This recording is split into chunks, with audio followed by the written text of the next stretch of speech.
അമ്പോ ഇതുമൊക്കെ എന്റെ പൊന്നേ അടിപൊളി. അത് നേരെ കാണിച്ചു കൊടുത്ത് ഒരു രക്ഷയില്ല കേട്ടോ. എന്നാ വലുതാന്ന് നോക്കേ. അത് ആ നമുക്ക് അത് കണ്ണ് അങ്ങ് പിടിക്കുന്നില്ല കണ്ടത്. ഇതാണ് പരവതാനി എന്ന് പറഞ്ഞേ. ഇതാ പരവതാനി, മറ്റേതല്ല. അല്ല, മീൻസ് ഈ പരവതാനി കണ്ടിട്ടില്ലേ, അതിന്റെ കളർ ഷെയ്ഡ് കണ്ടിട്ടില്ലേ? അതാണ്. പക്ഷെ ഇവിടെ ചൂട് ആ കറക്റ്റ് ആ പരവതാനി അതേ കണക്കിരിക്കുമല്ലേ ഇത്. ഉണ്ടോ? ഇത് ഇതാണ് തൂണിന്റെ വലിപ്പം അല്ലേ.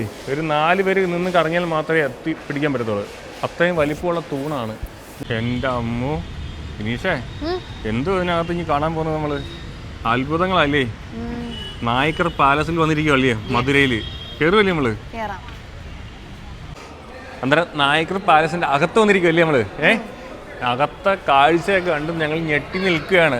നിങ്ങൾ ചിന്തിക്കേണ്ട കാര്യം, ഇപ്പോൾ മോഡേൺ ടെക്നോളജി ഉപയോഗിച്ചിട്ട് പോലും നിർമ്മിക്കാൻ പറ്റാത്ത സംഭവങ്ങളാണ് ഇതിനകത്ത് ചെയ്തു വെച്ചിരിക്കുന്നത് കേട്ടോ. ഇവിടെ കണ്ടു, ഇവിടെ ഒക്കെ കാണും. എന്തെല്ലാം കാണാൻ കിടക്കുമോ അതിൽ ഒരുപാട്. കാരണം അന്നത്തെ കാലത്ത് ഉളിയും ചുണ്ണാമ്പ് കല്ലും ഇതൊക്കെ വെച്ചുണ്ടാക്കിയ ഒരു അത്ഭുത കൊട്ടാരമാണ് ഈ കാണുന്നത്. ഈ നായക്കർ പാലസ് പരവതാനി വിരിച്ച പോലെ ഇങ്ങനെ കിടക്കുക. ഇവിടെ ഈ കാണുന്നതോ? ഇങ്ങനെ നമുക്ക് പരവതാനി പോലെ തോന്നത്തില്ലേ? ഇതൊക്കെ അകത്തോട്ട് കയറിയാൽ നമുക്ക് കാണാൻ പറ്റുന്നുണ്ടോ? അന്നേരം ഈ കൊട്ടാരത്തിൻ്റെ വിശേഷമാണ് ഇന്നത്തെ ദിവസം ഫുള്ള് നമ്മൾ കാണാൻ പോകുന്നത്. വീഡിയോ ഇഷ്ടമായ ലൈക്ക് ചെയ്യാനും ഷെയർ ചെയ്യാനും ഫോളോ ചെയ്യാനും മറക്ക് ചെയ്തിട്ട് നമ്മൾ യൂട്യൂബ് ചാനൽ സബ്സ്ക്രൈബ് ചെയ്യാനും മറക്കരുത്. ഈ തൂണിൻ്റെ കനം നോക്കേ, നോക്കേ എന്നാ വലിപ്പമല്ലേ. ഈ തൂണ് എന്തുകൊണ്ടാണ് നിർമ്മിച്ചത് വിനീഷ? നീ നോക്കിയപ്പോൾ കണ്ട ചുണ്ണാമ്പ് കല്ലും പിന്നെ ഇഷ്ടികയും കൊണ്ടല്ലേ. അയ്യോ, ഇതല്ലേ പറഞ്ഞേ? അതാ ഞാൻ പറഞ്ഞ പരവതാനി വിരിച്ച പോലെ ഇല്ലേ. അടിപൊളി കേട്ടോ. ഇതൊക്കെ എങ്ങനെ ചെയ്തെടുത്ത എൻ്റെ അമ്മോ. അതെനിക്ക് അങ്ങോട്ടും കാണുമായിരിക്കില്ലേ?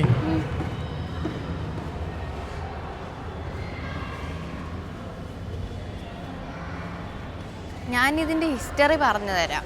ഒന്ന് പറയാം എന്തൊക്കെയുണ്ടെന്ന്. ശരിക്കും പറഞ്ഞു കഴിഞ്ഞാൽ ഇത് മധുരൈ നായ്ക്കർ പാലസ് ആണ് ഇപ്പൊ നമ്മൾ നിൽക്കുന്നത്. ഇതിനൊരു വലിയ ഒരു എന്താ പറയാ, അല്ലെങ്കിൽ ഈ ഒരു കൊട്ടാരം എന്ന് പറഞ്ഞാൽ വലിയൊരു കൊട്ടാരമാണ്. ഇപ്പോ നമ്മൾ ഈ നിൽക്കുന്ന സ്ഥലം മാത്രമേ ഉള്ളൂ, ബാക്കിയൊക്കെ നശിക്കപ്പെട്ടു. വേറെ കൂടെ ഉണ്ടായിരുന്നില്ലേ? ഇത് തന്നെ വലിപ്പം അത്രയും ഉണ്ട്. ബാക്കിയുള്ളതൊക്കെ നശിക്കപ്പെട്ടു. ഇത് ശരിക്കും 17-ാം നൂറ്റാണ്ടില് തിരുമലൈ നായ്ക്കർ രാജാവാണ് ഇത് പണി കഴിപ്പിച്ചത്. പിന്നെ പറയുകയാണെങ്കിൽ മധുരയിലെ മീനാക്ഷി അമ്മൻ ക്ഷേത്രം ഇല്ലേ, മധുര മീനാക്ഷി ക്ഷേത്രം, അവിടെ നിന്ന് ഏതാണ്ട് 1.5 കിലോമീറ്റർ അകലെയാണ് ഈ ഒരു പാലസ്, അതായത് മധുരൈ നായ്ക്കർ പാലസ് സ്ഥിതി ചെയ്യുന്നത്. പിന്നെ ഇതിൻ്റെ ഒരു ചരിത്രം എന്ന് പറഞ്ഞു കഴിഞ്ഞാൽ അത് വളരെ ഒരുപാട്, അതായത് 17-ാം നൂറ്റാണ്ടിൽ നടന്നൊരു കാര്യമാണ്, അല്ലെങ്കിൽ 17-ാം നൂറ്റാണ്ടിൽ സ്ഥാപിച്ച ഒരു പാലസാണ് നമ്മൾ കാണുന്നത്. ഇന്തോ സർസനിക് ശൈലിയിലുള്ള ഈ കൊട്ടാരം വളരെ വലുതായിരുന്നു. പക്ഷേ ഇതിൻ്റെ ഭൂരിഭാഗവും പിന്നീട് നശിക്കപ്പെട്ടു. അതാണ് ഞാൻ ആദ്യം പറഞ്ഞത്. ഇന്ന് നമ്മൾ കാണുന്ന ഇതിൻ്റെ ഒരു ചെറിയ ഭാഗം മാത്രം, അതായത് ഇത്രയും വലിപ്പമുള്ളത് ഇതിൻ്റെ ഒരു ചെറിയ ഭാഗം മാത്രമാണെന്നാണ് നമുക്ക് അറിയാൻ കഴിഞ്ഞത്. പിന്നെ മധുരൈ നായ്ക്കർ കൊട്ടാരം പണിതത് തിരുമല നായ്ക്കർ രാജാവിൻ്റെ ഭരണകാലത്താണ്. അദ്ദേഹത്തിൻ്റെ തലസ്ഥാനം മധുരയിലേക്ക് മാറ്റിയപ്പോഴാണ് പുതിയൊരു കൊട്ടാരത്തിൻ്റെ ആവശ്യകത വന്നത്. അത് അദ്ദേഹത്തിൻ്റെ ഭരണത്തിൻ്റെ ശക്തിയും ആഡംബരവും കാണിക്കാനുള്ള ഒരു മാർഗമായിട്ടായിരുന്നു ഈ കൊട്ടാരം പണി കഴിപ്പിച്ചത്. കൊട്ടാരത്തിൻ്റെ നിർമ്മാണ ശൈലി വളരെ ആകർഷകമാണ്. ഇന്തോ സർസനിക് ശൈലിയിലുള്ള ഈ കൊട്ടാരത്തിൽ ഹൈന്ദവ ഇസ്ലാമിക വാസ്തുവിദ്യ രീതികൾ സമ്മേളിക്കുന്നുണ്ട്. കൊട്ടാരത്തിൻ്റെ വലിയ തൂണുകൾ, വിശാലമായ പ്രാങ്കണങ്ങൾ, ചിത്രപ്പണികൾ ചെയ്ത സീലിങ്ങുകൾ എന്നിവ നമുക്കിവിടെ കാണാനായിട്ട് സാധിക്കും. കൊട്ടാരത്തിൻ്റെ നിർമ്മാണത്തിൽ ഉപയോഗിച്ചിരിക്കുന്ന വസ്തുക്കൾ പ്രധാനമായിട്ടും ചുണ്ണാമ്പ് കല്ലും ഇഷ്ടികയുമാണ്. അവിടുത്തെ പ്രത്യേക അലങ്കാരത്തിന് വേണ്ടി ഉപയോഗിച്ചിരിക്കുന്ന ചുണ്ണാമ്പ് കല്ല് മിശ്രിതമാണ്. ഇത് കൊട്ടാരത്തിന് ഒരു പ്രത്യേക ഭംഗിയും തിളക്കവും നൽകുന്നുണ്ട്. ഇത്രയാണ് എനിക്ക് ഗൂഗിളിൽ നിന്ന് കിട്ടിയത്. ഇതാണ് പരവതാനി എന്ന് പറഞ്ഞേ. ഇതാ പരവതാനി, മറ്റേതല്ല. അല്ല, മീൻസ് ഈ പരവതാനി കണ്ടിട്ടില്ലേ, അതിന്റെ കളർ ഷെയ്ഡ് കണ്ടിട്ടില്ലേ? അതാണ്. പക്ഷെ ഇവിടെ ചൂട് ആ കറക്റ്റ് ആ പരവതാനി അതേ കണക്കിരിക്കുമല്ലേ ഇത്. ഉണ്ടോ? ഇത് എന്തുമാത്രം ഉയരത്തിൽ നിൽക്കുന്നതെന്ന് അറിയണമെങ്കിൽ ഇത് ഇവിടെ വന്നാലേ അറിയത്തുള്ളൂ. ആ വിനീഷയ്ക്ക് ഇച്ചിരിയേ ഉള്ളൂ. കണ്ടോ? ആ തൂണോട്ട് പോയി നിന്നേ വിനീഷയെന്ന്. കണ്ടോ? വിനീഷയും തൂണുമായിട്ടുള്ള വ്യത്യാസം കണ്ടോ? ഇച്ചിരിയേ ഉള്ളൂ. അന്നേരം ഈ കാണുന്ന ബിൽഡിങ്ങിൻ്റെ അല്ലെങ്കിൽ ഈ കൊട്ടാരത്തിന് ഉയരം എന്ന് പറഞ്ഞാൽ അത്രയ്ക്കും ഉണ്ട്. ഒരുപാട് കൊത്തുപണി മീൻസ് ഈ കല്ലുകൊണ്ട് നിർമ്മിച്ച ഒരുപാട് എന്തോ രൂപങ്ങളിവിടെ കാണാൻ കഴിയും കേട്ടോ. ഒരു 3 നില 4 നില കെട്ടിടത്തിന് ഉയരം കാണും വലിയത് ഇതിനകം തന്നെ. സൂപ്പർ കേട്ടോ. അന്ന് ഇതൊക്കെ എങ്ങനെ പണിതു എന്നുള്ളതാണ് നമ്മളെ ഓരോരുത്തരും ഓരോന്നും കാണുമ്പോഴും അത്ഭുതങ്ങളാണ് കേട്ടോ. ഭയങ്കരമാണ്. കാരണം ഈ ആർച്ചൊക്കെ ഒരേ കണക്ക് അങ്ങ് അറ്റം വരെ വരണമെങ്കിൽ ഒരു ഡൈ പോലും ഉപയോഗിക്കാത്ത കാലഘട്ടമായിരിക്കും ഇതൊക്കെ. ആ ടൈമിൽ എന്തെങ്കിലും മുറികളോ അറിയാൻ വയ്യ, മുറികളോ ജയിലുകളോ മറ്റെന്തെങ്കിലും ഒക്കെ ആവാം. Full lock ചെയ്തേക്കുവാണ്. ജയിലാണ് അകത്ത്. ജയിൽ പോലെ എന്താ പറഞ്ഞത്. പക്ഷെ നമുക്ക് ഇവിടെ അങ്ങ് റൂമുകളൊന്നും കാണാൻ കഴിയുന്നില്ലല്ലേ? അതാ ഞാൻ ചോദിച്ച റൂം ഒന്നും കാണാൻ പറ്റും. ഇവിടെ അങ്ങ് റൂമൊന്നും കാണാനില്ല. പക്ഷെ മേളോട്ട് നോക്കിയാൽ ഒരുപാട് അലങ്കാര പണികളില്ലേ, ചിത്രപ്പണികളായാലും ഒരുപാട് വർക്കിൽ കാണാൻ കഴിയും. കാരണം ഈ ഒരു നിര കണ്ടോ, ഈ നിരയിലേ ആ ഒരു ഡിസൈൻ കണ്ടോ, അപ്പുറത്തോട്ട് ഇപ്പുറത്തുള്ള ആ എന്ത് പറ ആർച്ച്, ആ ആർച്ചുകൾ എന്ത് മനോഹരമായിട്ട് ചെയ്തിരിക്കും. അതുകൂടെ അതിനെ അങ്ങേ അറ്റം വരെയുള്ള ആർച്ച് ഒരേ കണക്കായിരിക്കും. എന്ന് വെച്ചാൽ ഒറ്റ അച്ചിൽ നിർമ്മിച്ച കണക്കല്ലേ ഇരിക്കുന്നത്. അതല്ല ഞാൻ ആലോചിക്കായിരുന്നു എന്തോരം പൈസ മുടക്കിയിട്ടായിരിക്കും.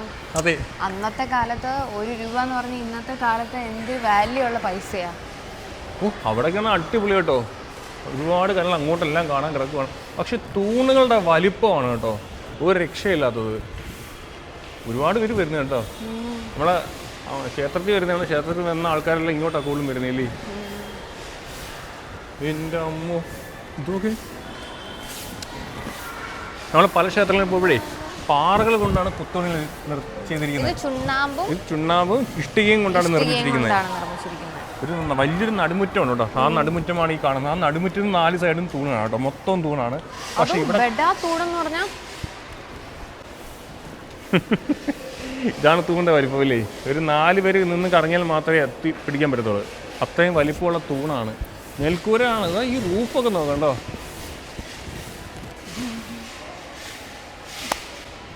നമ്മളിത് എങ്ങനെ എടുക്കണമെന്നൊരു പിടുത്തമില്ല. ഒരുപാട് പേര് അവിടെ വന്നിരിക്കുന്നുണ്ട്. എന്നിട്ട് നമുക്ക് അകത്തോട്ട് നടക്കാം. എന്നിട്ട് പുറത്ത് നടുമുറ്റത്തിൽ ഇറങ്ങിയിട്ടേ നമുക്ക് ബാക്കിയുള്ള കാഴ്ച എടുക്കാം. പക്ഷെ നമ്മൾ പുറമേ നിന്ന് കാണുമ്പോൾ ഇതൊന്നും അല്ല കേട്ടോ. ബിൽഡിങ് കുറേ അങ്ങോട്ടും ഇങ്ങോട്ടും പോകണുണ്ടല്ലേ. പക്ഷെ നമുക്ക് കുറേ ഈ ഒരു പോർഷനിൽ മാത്രമേ നമുക്ക് അങ്ങോട്ടും ഇങ്ങോട്ടും നടക്കാനോ ഇരിക്കാനോ ഒക്കെ പറ്റുള്ളൂ. പക്ഷെ ഇതിൻ്റെ പിറകിലോട്ട് വേറെയും കുറേ ബിൽഡിംഗ് ഉണ്ട്. പക്ഷെ അങ്ങോട്ട് ആർക്കും അലോഡല്ല.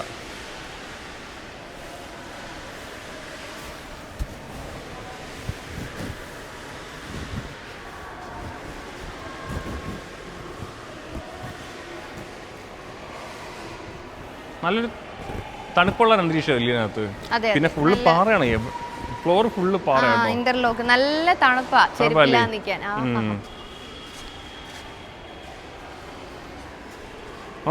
പോട്ടെ.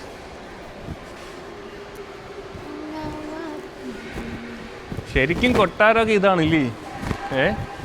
നമ്മളിപ്പോ 2ാമത്തെ കൊട്ടാരല്ലേ കാണുന്നത്. പാലസ്. അതന്നെ പാലസ്.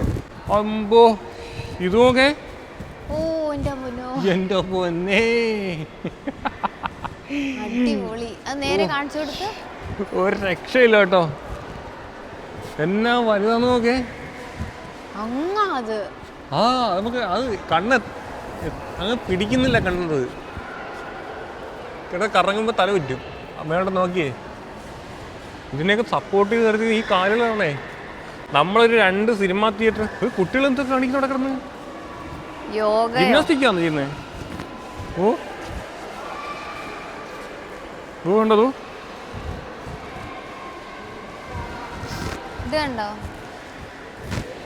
സിംഹാസനമാണോ?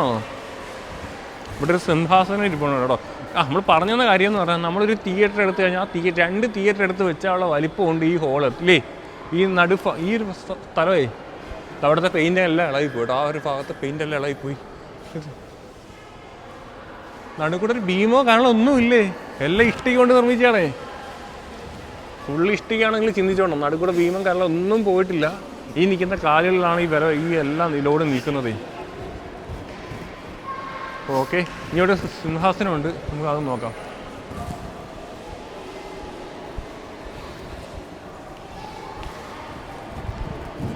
ഇവിടെ പല ആൾക്കാരൊക്കെ വന്ന് ഫോട്ടോസും വീഡിയോസൊക്കെ എടുക്കുന്നുണ്ട്. ഗിരീഷ, ഫോട്ടോസ് ഒന്നും വേണ്ടേ? ഇവിടെ വന്നില്ലേ? ഇതാണ് സിംഹാസനം. എന്തോ അന്നത്തെ ചെയർ വല്ല ആയിരിക്കും. ഗോൾഡ് ഒന്നും ആയിരിക്കില്ല അല്ലേ? സ്വർണ്ണമൊന്നുമല്ല. അടുത്ത സിംഹാസനം കണ്ടു. ബാക്കി നമ്മളിവിടെ നോക്കിയാൽ എല്ലാം ഒരേ കണക്കിരിക്കുമല്ലേ, ഒരു ഇതൊക്കെ എല്ലാം ഒരേ കണക്കിരിക്കുവാണ്. നടുമുറ്റത്തോട്ട് ഇറങ്ങിയാലും നമുക്ക് ബാക്കി കാഴ്ചകൾ കാണാൻ പറ്റത്തുള്ളൂ കേട്ടോ. എന്നാലും മേളോട്ടുള്ള വർക്കുകളാണ് എല്ലാം ഒന്നിനൊന്ന് മെച്ചമാണ്. ഇവിടെയും ഉണ്ട് കേട്ടോ. ഇതും കൊള്ളാമല്ലേ. ഈ കാണുന്ന റൂഫ് ഉണ്ടല്ലോ ഡി, എന്തോ പറഞ്ഞത്, സീലിംഗ് എന്ന് പറഞ്ഞ ടോപ്പ് കാണുന്നത്. ഈ ടോപ്പെല്ലാം പലയിടത്തും പല രീതിയിലാണ് ചെയ്തിരിക്കുന്നത്. അതിൻ്റെ ഡിസൈനില്ല, വ്യത്യസ്തമായ ഡിസൈനാണ് ചെയ്തിരിക്കുന്നത് കേട്ടോ.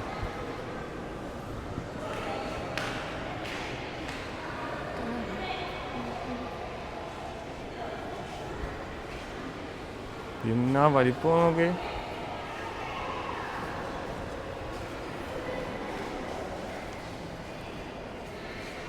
ഇവിടെയും കപ്പിൾസിന്റെ വികാര കേന്ദ്രം ഇല്ലേ ഇവിടെ അല്ല. നമുക്ക് കറക്റ്റായിട്ട് സത്യം പറഞ്ഞാൽ അങ്ങോട്ടും ഇങ്ങോട്ടൊന്നും വീഡിയോ എടുക്കാൻ പറ്റത്തില്ല. അവിടെ എന്താ നടക്കുന്നേ? അവിടെ ഒന്നും നടക്കുന്നില്ലല്ലേ? അവിടെ ശ്രദ്ധിച്ചില്ലേ? ശ്രദ്ധിക്കണ്ടേ ബാല, അതൊക്കെ വൃത്തിയിട്ടവൻ ഇങ്ങോട്ട് വാ.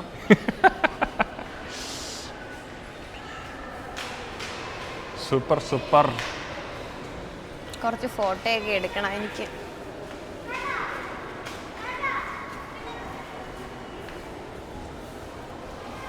വാ,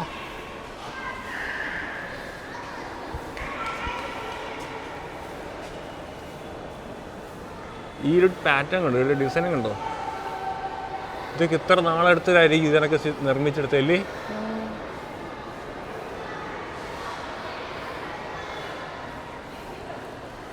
എൻ്റെ അമ്മോ.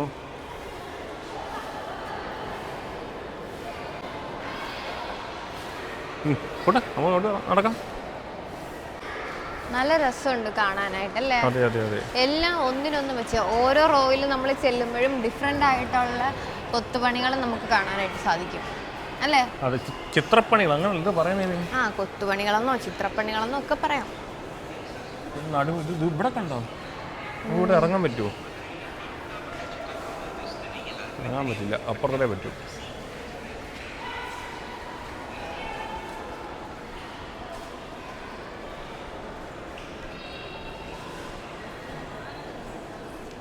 ഇവിടെ കുറച്ച് പോട്ടുകൾ വെച്ചിട്ടുണ്ട് കേട്ടോ, പാത്രങ്ങൾ കണ്ടോ? ഓ, ഇതിൻ്റെയൊക്കെ ഉയരം നോക്കേ. നമുക്കിതൊക്കെ കാണണമെങ്കിൽ നമ്മൾ തലയുണ്ടല്ലോ 90 ഡിഗ്രി ചരിച്ചാൽ മാത്രമേ ഇതൊക്കെ കാണാൻ പറ്റത്തുള്ളൂ കേട്ടോ. അല്ലെങ്കിൽ ഇതൊന്നും കാണാൻ കഴിയില്ല, കാരണം അത്രയ്ക്ക് ഉയർത്തി നിൽക്കുകയാണ്. അതിന് നടുക്കുള്ള സംഭവങ്ങളല്ല. കാരണം ഇവിടെ പോട്ടിരിപ്പുണ്ട്. അന്നത്തെ മൺപാത്രമല്ലേ?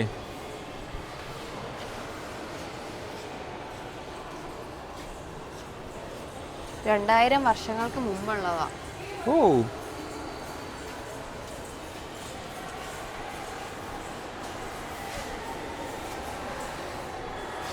ഇതും 2000 വർഷങ്ങൾക്ക് മുമ്പുള്ളതാ.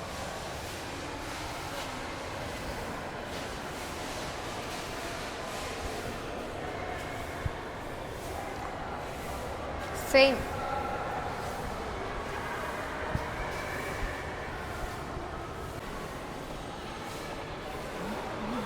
ഇനി നമ്മൾ കാണാൻ പോകുന്ന നടുമുറ്റത്തെ കാഴ്ചകളാണ് കേട്ടോ. പക്ഷികളൊന്നും വരാതിരിക്കാനായിരിക്കും മേളിൽ നെറ്റിട്ടേക്കുന്നില്ലേ? നല്ല വെയിലായി തുടങ്ങി. വാ, ഇത് നോക്കേ. എത്ര പറഞ്ഞാലും തീരത്തില്ല കേട്ടോ, അത്രയ്ക്കും ഉണ്ട് ഇതിനകത്ത് അകത്ത കാഴ്ചകൾ. ഇനി നമ്മൾ നടുക്കോട്ട് ഇറങ്ങിയിട്ടേ ഈ 4 സൈഡ് നമുക്ക് നോക്കാം. നല്ല വെയിലായി തുടങ്ങി. ഒരുപാട് ഒരു ഫോട്ടോസ് കിടക്കുന്നു. എനിക്കിതൊരു മണ്ഡപം പോലെ കേട്ടോ, ഒരു കല്യാണം നടത്തുമ്പോഴേ ഒരു വേദിയില്ലേ, അത് കണക്കാണ്. ഇവിടെ എല്ലാ ആൾക്കാർക്ക് ഇരിക്കാം. അവിടെ കല്യാണ മണ്ഡപം എന്നൊക്കെ പറയത്തില്ല, അതാണൊക്കെ ചെയ്തിരിക്കുന്നത്. ഇനി നമുക്ക് ഇവിടെ നിന്ന് 4 സൈഡും നോക്കിയാലോ.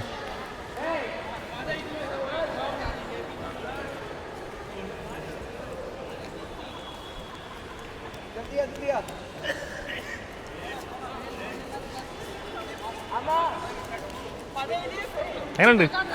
കുറേ ദൂരം നടക്കമുണ്ടല്ലേ? അതാണ് പറ്റാത്ത. കൊട്ടാരത്തിൻ്റെ അകത്തെ മെയിൻ ഭാഗം ഇതാണ് കേട്ടോ. ഇവിടെ നിന്ന് നോക്കിയാലേ നമുക്ക് അതിൻ്റെ ഭംഗി അറിയത്തുള്ളൂ.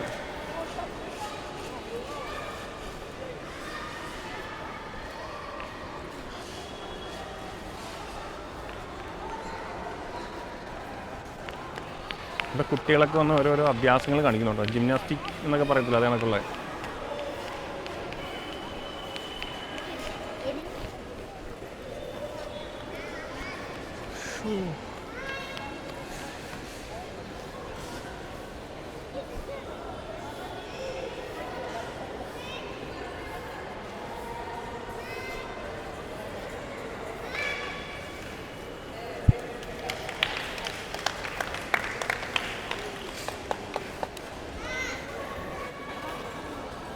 വിനീഷ എന്നിട്ട് ഇവിടെ വന്നിട്ട് എന്താണ് നിനക്ക് തോന്നുന്നത്?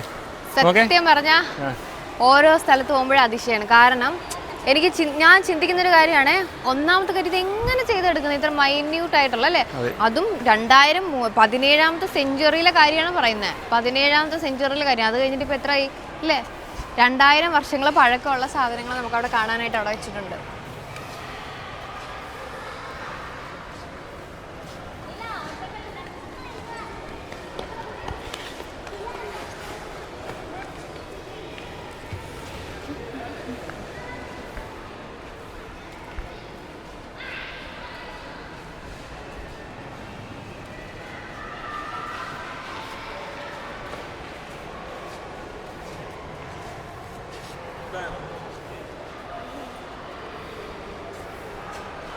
നമുക്ക് ഫോട്ടോ വീഡിയോ